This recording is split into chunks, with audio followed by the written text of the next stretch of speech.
प्रदेश की तमाम अनाज मंडियों में सरकार के निर्देशानुसार फसल खरीद की प्रक्रिया शुरू हो चुकी है।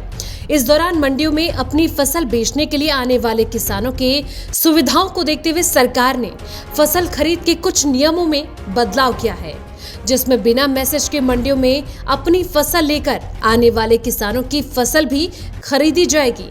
यह जानकारी देते हुए प्रदेश सरकार में कृषि मंत्री जयप्रकाश दलाल ने बताया कि बिना खरीद की तारीख वाले मैसेज के मंडी में आने वाले किसानों का सरकार पूरा ख्याल रखेगी और मेरी फसल मेरा ब्यौरा में दर्ज किसानों की फसल की खरीद अब बिना मैसेज के तारीख के भी की जाएगी। बगैर मैसेज के भी फार्मर आ गया है, उसका हमारा जो है, अगर उसकी फसल मेरी फसल मेरा ब्यौरा में उसने रजिस्टर करवा रखी है तो उसको वापस नहीं किया जाएगा और बगैर इनविटेशन के भी उसकी फसल खरीद ली जाएगी। उसके लिए क्या अल्टरनेट किया गया है जी? किस तरह से बनाएंगे उसका पास वगैरह?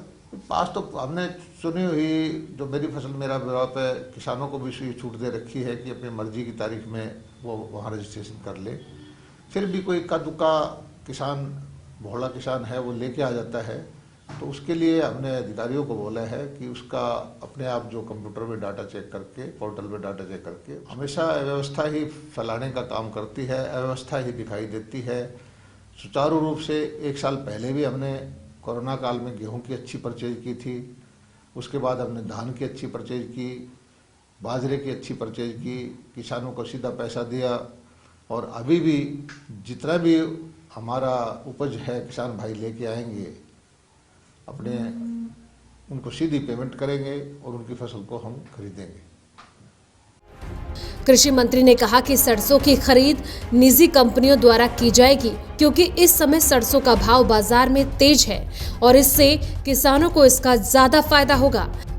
जितना किसान मंडी में लेके आएगा और जितना उसका पोर्टल में चढ़ा हुआ है तो वो सारी की सारी फसल हम खरीदेंगे और खरीद के बाद जब जे फार्म कट जाएगा 72 घंटे में किसान के खाते में सीधा हम पैसा देंगे।